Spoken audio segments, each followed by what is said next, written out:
Hello everyone, this is me Shalini. Welcome you all on the above initial judiciary YouTube channel.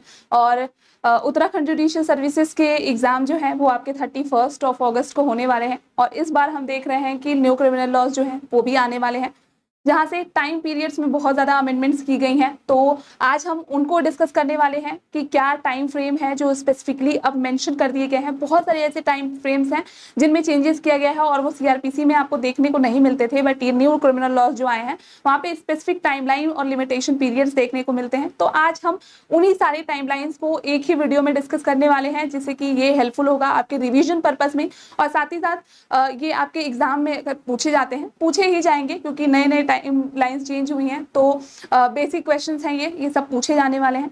तो इस video को last तक जरूर देखिएगा, अपने दोस्तों में भी शेयर करिएगा जो लोग भी आने वाले एग्जाम्स के लिए प्रिपेयर कर रहे हैं। और आपको एक नॉलेज के पर्पज से भी, क्योंकि आप लॉ के स्टूडेंट्स हैं या फिर आप नॉन लॉ स्टूडेंट्स भी हैं, तो भी आपको इन सारी चीज़ों के बारे में तो जानकारी होनी ही चाहिए, क्योंकि ये हमारे लाइफ के पार्ट हैं। जो भी लॉज हैं, ठीक है, वो हमारे लाइफ के पार्ट हैं और उनसे रिलेटेड कुछ चीज़ें तो हमें पता ही होनी चाहिए। और साथ ही साथ अगर गवर्नमेंट एग्जाम्स की आप प्रिपरेशन कर रहे हैं, जुडिशरी एग्जाम्स की प्रिपरेशन कर रहे हैं, तो फिर तो और ज़्यादा जरूरी हो जाता है ये सारी बातों को जानना है आपके लिए। तो हम यहाँ पे new timelines at a glance के बारे में डिस्कस करने वाले हैं। और ये पूरी ही जो टाइमलाइंस हैं उनको हम बहुत ही इलेबोरेटली डिस्कस करेंगे। क्या टाइमलाइन रहने वाली है, कौन से सेक्शंस हैं जहाँ पे टाइमलाइंस के बारे में है, और किस मैटर से रिलेटेड ये टाइमलाइन है, ये सारी बातों को यहाँ पे हम डिस्कस करेंगे। सो विदाउट वेस्टिंग टाइम हम स्टार्ट करते हैं अपना डिस्कशन। तो यहाँ पे हम बात करने वाले हैं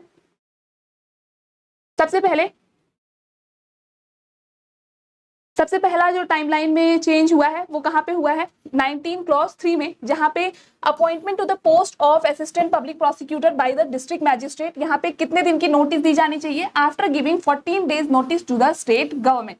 ठीक है, तो अब यहाँ पे स्पेसिफिक टाइम दे दिया गया है कि 14 डेज की नोटिस जो है वो स्टेट गवर्नमेंट को दी जाएगी, उसके बाद ही फिर जो डिस्ट्रिक्ट मैजिस्ट्रेट हैं वो अपॉइंट करेंगे। तो ये चीज ध्यान रखिएगा, ठीक है, 19 क्लॉज 3। और इसी के साथ साथ आप ये भी ध्यान रखिएगा कि असिस्टेंट पब्लिक प्रोसिक्यूटर से रिलेटेड आर्टिकल सेक्शन कौन सा है और कहाँ पे डेफिनेशन क्लॉज में उनके बारे में दिया गया है। तो ये सारी बातों को ध्यान रखिएगा। तो 2V डेफिनेशन क्लॉज का याद रखिएगा, 18 याद रखिएगा जहाँ पे पब्लिक प्रोसिक्यूटर के बारे में बात की जाती है। 18 सेक्शन 18 जो है वो पब्लिक प्रोसिक्यूटर के बारे में। साथ ही साथ ये भी ध्यान रखिएगा कि कौन सी अथॉरिटी है जो पब्लिक प्रोसिक्यूटर को अपॉइंट करती है। साथ ही साथ आपको ये भी ध्यान रखना है कि कितनी क्वालिफिकेशन है जो होनी चाहिए। तो ये सारे क्लॉजेस को ध्यान रखिएगा, ठीक है।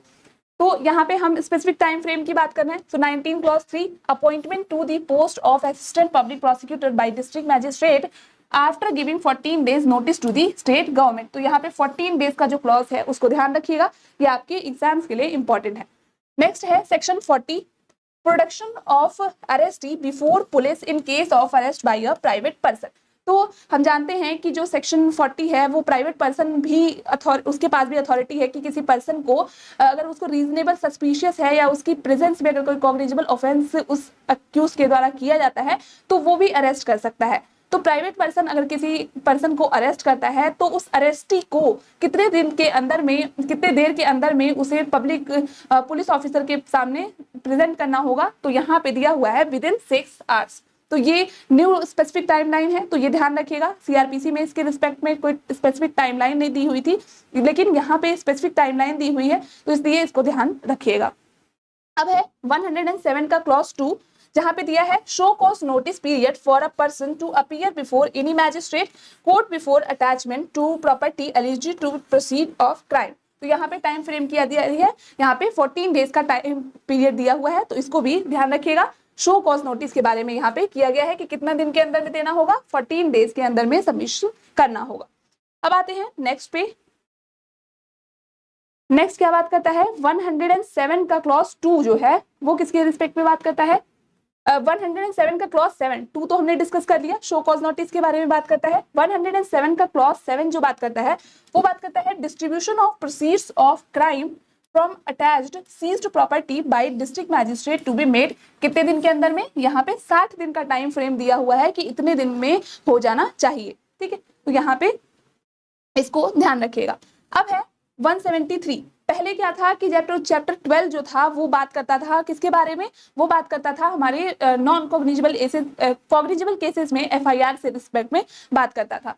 तो यहाँ पे अब क्या है कि वो 152 से स्टार्ट होता था, अब ये चीजें कहाँ से स्टार्ट हो रही हैं, ये 173 ऑनवर्ड जो है वो हमारा इन्वेस्टिगेशन से रिलेटेड और एफआईआर वगैरह से रिलेटेड जो चैप्टर है वो स्टार्ट हो रहा है। तो ये चीज ध्यान रखिएगा। अब यहाँ पे 173 क्लॉज 1 का जो सब क्लॉज 2 है वो बताता है लॉजिंग ऑफ ई एफआईआर।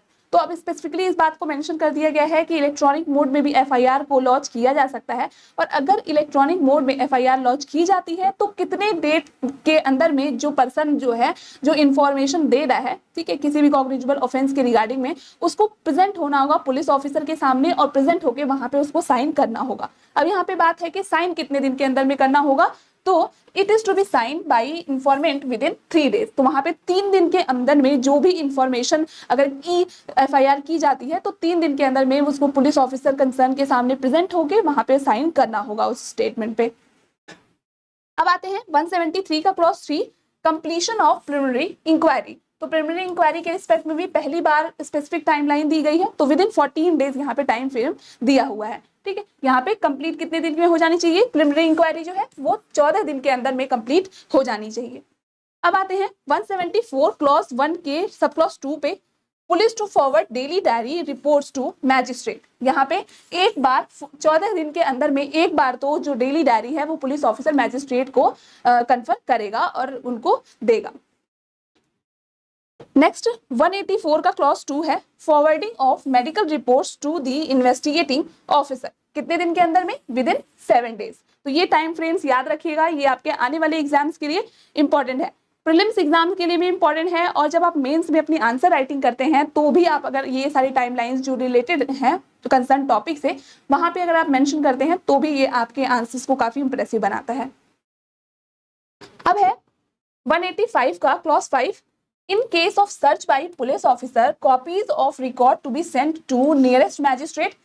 कितने घंटे के अंदर में, यहाँ पे टाइम फ्रेम दिया है नॉट लेटर देन 48 hours। तो 48 घंटे के भीतर में ही यहाँ पे जो रिकॉर्ड होगा, ठीक है, कॉपीज ऑफ रिकॉर्ड होगा, वो नियरेस्ट मैजिस्ट्रेट जो भी होंगे जिस एरिया में वो सर्च की जा रही है, तो वहां पे उनको जो रिसर्च जो कॉपी है, रिपोर्ट की कॉपी है, वो सबमिट की जाएगी। तो यहाँ ध्यान रखिएगा 48 hours का टाइम है। अब यहाँ पे 193 क्लॉज 3 का सब क्लॉज 2 जो है, supply of reports to victim information relating to progress of investigation. कितने दिन के अंदर में, विद इन 90 days। ये ध्यान रखिएगा, supply of report to victim कि उसकी इंफॉर्मेशन जो दी गई थी और उस पर क्या प्रोग्रेस है, जो उसके द्वारा इंफॉर्मेशन दी गई है उस पर प्रोग्रेस रिपोर्ट क्या है, इसके लिए 90 दिन का यहाँ पे टाइम पीरियड दिया हुआ है। ये सारे ही पॉइंटर्स जितने हैं वो बहुत इंपॉर्टेंट है। ये जो पीपीटी है ये आपको टेलीग्राम ग्रुप में सबमिट कर दी जाएगी, तो वहां से आप डाउनलोड कर सकते हैं, यहाँ पिन कर दिया जाएगा यूट्यूब चैनल पे, तो आप वहां से डायरेक्ट टेलीग्राम चैनल पे जाके इस पीपीटी को डाउनलोड कर सकते हैं और प्रिंट ले सकते हैं, जो कि आपके आने वाले एग्जाम्स के लिए इंपॉर्टेंट हो और इजिली आप रिवाइज भी कर पाएंगे। 193 का क्लॉज 9 जो है वो बात करता है कंप्लीशन ऑफ फर्दर इन्वेस्टिगेशन। तो पहले ये कहाँ पे था, पहले 173 का क्लॉज 8 जो था वो फर्दर इन्वेस्टिगेशन के रिस्पेक्ट में बात करता था, अब ये कहाँ पे है, बीएनएसएस में 193 का क्लॉज 9 जो है वो फर्दर इन्वेस्टिगेशन के बारे में बात करता है। फर्दर इन्वेस्टिगेशन के रिस्पेक्ट में सीआरपीसी में कोई स्पेसिफिक टाइमलाइन नहीं दी हुई थी, बट यहाँ पे बीएनएसएस में ये चेंज किया गया है और यहाँ पे एडिशन किया गया है कि फर्दर इन्वेस्टिगेशन जो है वो कितने दिन के अंदर में कंप्लीट हो जानी चाहिए। So here within 90 days और as the standard by the court. तो 90 days का एक स्पेसिफिक टाइम फ्रेम दिया गया है, बट कोर्ट के डिस्क्रिप्शन पे ये ऊपर है कि अगर कोर्ट चाहे तो उस टाइम फ्रेम को और भी ज्यादा एक्सटेंड कर सकती है और फर्दर इन्वेस्टिगेशन के लिए और ज्यादा टाइम जो है वो ग्रांट कर सकती है। तो ये 90 days का जो क्लॉज है उसको ध्यान रखिएगा। अब है 194 का clause 2, forwarding of inquest report to the district magistrate और सब डिविजनल मैजिस्ट्रेट। ठीक है, forwarding of inquest report to the district magistrate और सब डिविजनल मैजिस्ट्रेट। तो इंक्वेस्ट रिपोर्ट के रिस्पेक्ट में यहाँ पे बात करिएगा, ये है 194 क्लॉज 2। ठीक है, यहाँ पे कितने देर का टाइम है, यहाँ पे विद इन 24 hours जो है वो इंक्वेस्ट रिपोर्ट जो है वो सबमिट कर दी जानी चाहिए।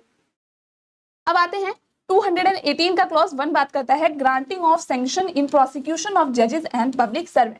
ठीक, तो यहाँ पे हम जानते हैं कि अगर जजेस और पब्लिक सर्वेंट्स के ऊपर अगर कोई एलिगेशन लगाई जाती है, कोई चार्जेस लगाए जाते हैं, तो तब तक उस पर कोई कार्यवाही नहीं होती है जब तक कि सेंट्रल गवर्नमेंट अपनी सैंक्शन इशू नहीं कर देती है। तो यहाँ पे है कि सैंक्शन लेने के लिए कितने दिन का टाइम फ्रेम दिया हुआ है। तो यहाँ पे पहले नहीं दिया हुआ था, अब यहाँ पे विद इन 120 डेज का जो टाइम है वो दिया हुआ है, तो इसको भी ध्यान रखिएगा।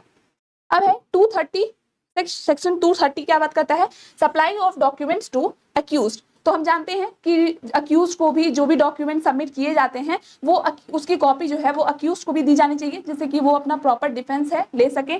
तो इसके रिस्पेक्ट में कितना दिया है, within 14 days from the date of production. तो यहाँ पे 14 दिन, जिस भी डेट को डॉक्यूमेंट प्रोड्यूस किए जाएंगे उसके 14 दिन के अंदर में यहाँ पे अक्यूज को कॉपी ऑफ डॉक्यूमेंट सबमिट मतलब दे दी जानी चाहिए। अब आते हैं next 232, commitment to be made. ठीक है, तो कमिटल के रिस्पेक्ट में बात करता है, कमिटमेंट कितने दिन के अंदर में हो जानी चाहिए, within 90 days from the date on which magistrate takes cognizance.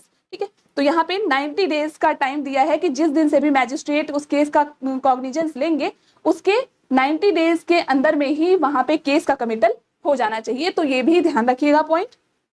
अब है 250 का clause 1, time to file discharge petition in sessions case. ठीक है, तो अगर आप सेशंस केसेस जो होते हैं, ठीक है, तो वहां पे सेशंस ट्रायल के केसेस में वहां पे अगर आप डिस्चार्ज की पिटीशन लगाना चाहते हैं तो कितने दिन के अंदर में लगा सकते हैं, तो यहाँ पे स्पेसिफिक टाइम फ्रेम दिया है within 60 days from the date of the commitment. तो ये ध्यान रखिएगा।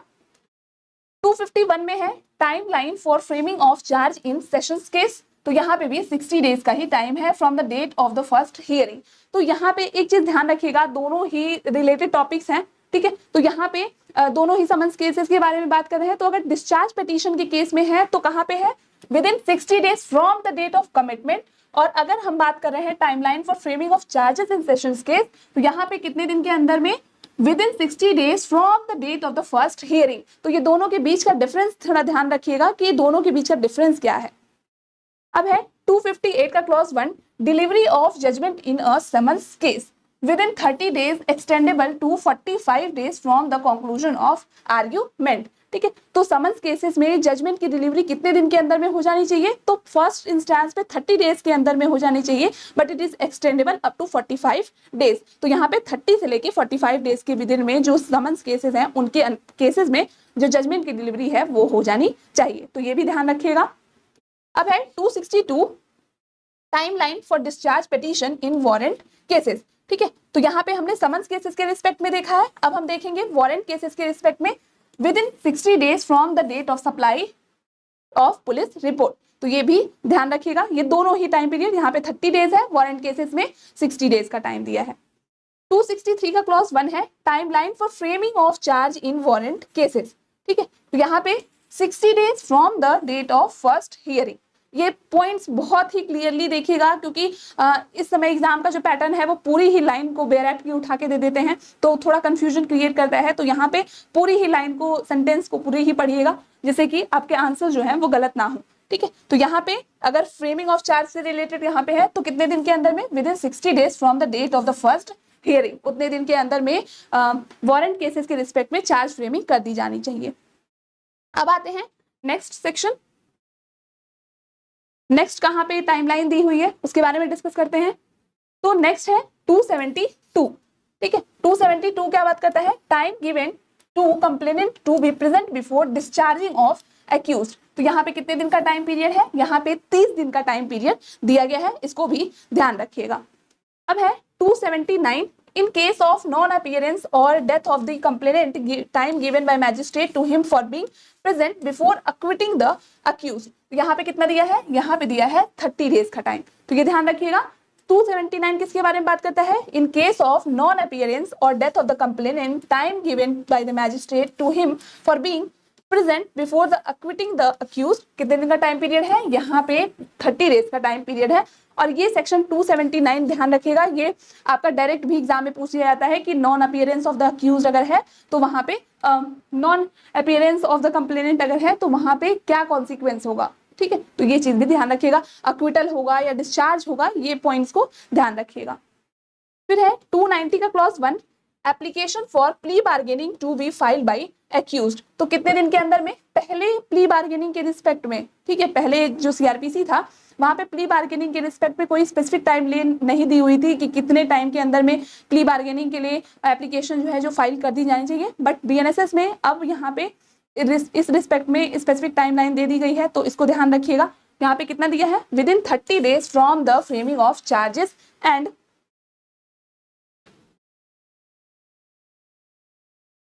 within 60 days a mutually satisfactory disposition is to be worked out।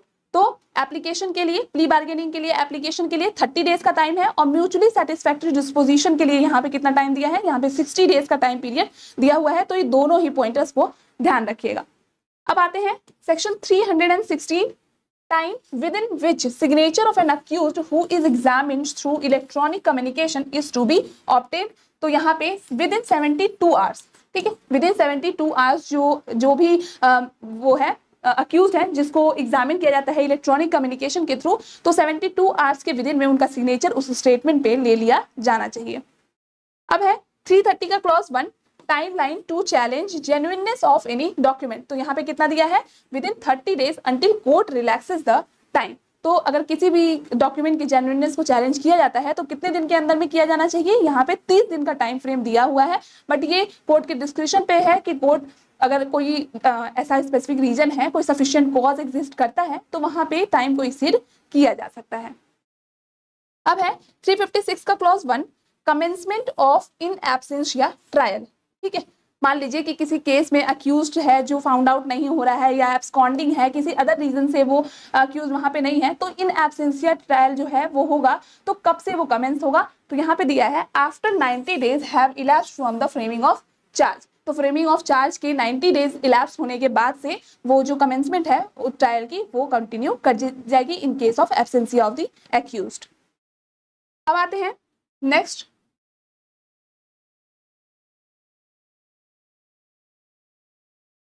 क्या है 356 क्लॉज 2 का sub clause 2, publication of notice in newspaper to proclaimed offender to appear before court. तो यहाँ पे कितना टाइम पीरियड दिया है, यहाँ पे 30 डेज का टाइम पीरियड दिया है, इसको भी ध्यान रखिएगा। 292 का क्लॉज 1 बात करता है delivery of judgment in criminal trial. तो यहाँ पे 45 days after termination of trial, यहाँ पे टाइम कितना दिया है, 45 days after termination of trial judgment की डिलीवरी हो जानी चाहिए इन क्रिमिनल ट्रायल। तो ये भी ध्यान रखिएगा, किसके रिस्पेक्ट में है, 392 क्लॉज 1 के रिस्पेक्ट में यहाँ पे दिया है। 392 का क्लॉज 4 क्या बात करता है, अपलोडिंग ऑफ जजमेंट कितने दिन के अंदर में हो जानी चाहिए रिस्पेक्टिव वेबसाइट पे, तो यहाँ पे विद इन 7 डेज। ठीक है, तो जजमेंट कितने दिन के अंदर डिलीवर हो जानी चाहिए, 45 डेज का टाइम दिया है, और अपलोड कितने टाइम की हो जानी चाहिए, तो 7 दिन का टाइम यहाँ पे दिया है, विद इन 7 डेज ये अपलोड हो जानी चाहिए ऑन द रिस्पेक्टिव वेबसाइट। अब है 472 clause 1 and 2, filing of mercy petition before governor and president.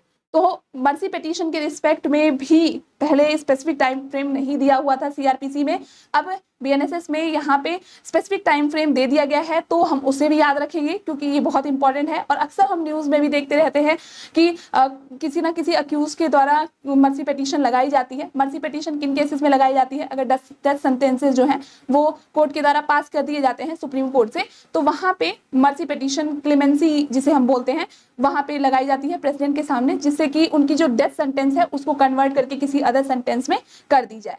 तो यहाँ पे टाइम पीरियड दिया है within 30 days and 60 days respectively. तो गवर्नर के रिस्पेक्ट में यहाँ पे 30 डेज का टाइम है और प्रेसिडेंट के रिस्पेक्ट में यहाँ पे 60 डेज का टाइम है। मतलब कि अगर गवर्नर के सामने मर्सी पिटीशन लगाई जाती है तो वहाँ पे 30 दिन के अंदर में मर्सी पिटीशन की एप्लीकेशन फाइल कर दी जानी चाहिए, और अगर यहाँ पे प्रेसिडेंट के सामने लगाई जाती है तो वहाँ पे 60 डेज का टाइम दिया हुआ है कि वहाँ पे 60 डेज के अंदर में मर्सी पिटीशन की जो प्ली है वो सबमिट कर दी जाएगी।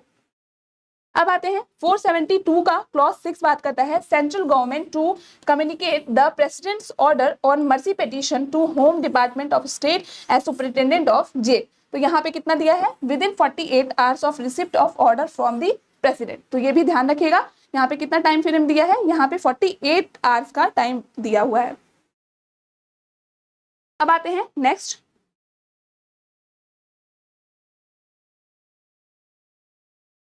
क्या है, नेक्स्ट है 497 का क्लॉज 2, कोर्ट और magistrate shall prepare a statement of property, कितने दिन के अंदर में, within 14 days from the production of property. तो ये ध्यान रखिएगा, ठीक है, यहाँ पे ये ध्यान रखिएगा कि कितने दिन के अंदर में। 497 क्लॉज 2 बात करता है कोर्ट और the magistrate shall prepare a statement of property within 14 days, ये ध्यान रखिएगा, from the production of document. Next है 514 क्लॉज 2 जो बात करता है bar to take cognizance after lapse of limitation period of certain offences. तो यहाँ पे 6 months for the offences punishable with fine and 1 year और फॉर द ऑफेंसेस, तो ये ध्यान रखिएगा, ठीक है। 6 months for the offences punishable with fine only and 1 year for the other offences, तो ये दोनों ही टाइम फ्रेम को याद रखिएगा। तो दिस वाज ऑल, एक सेकेंड,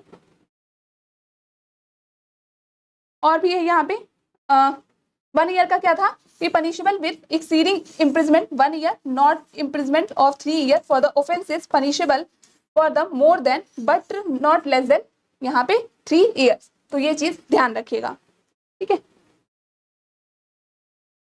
ये पूरी ही पीपीटी आपको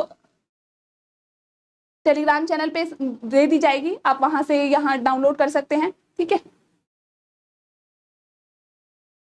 so this was all about the new timelines जो बीएनएसएस में अब स्पेसिफिकली प्रोवाइड कर दी गई हैं। आई होप कि ये आपके लिए बहुत ही बेनिफिशियल होगा, और यहाँ पे एग्जाम्स में जो भी टाइमलाइंस अगर पूछी जाती हैं तो वो आपके गलत नहीं होंगे, और ये नॉलेज पर्पज से भी आपके बहुत इंपॉर्टेंट है, तो उसको भी ध्यान रखिएगा।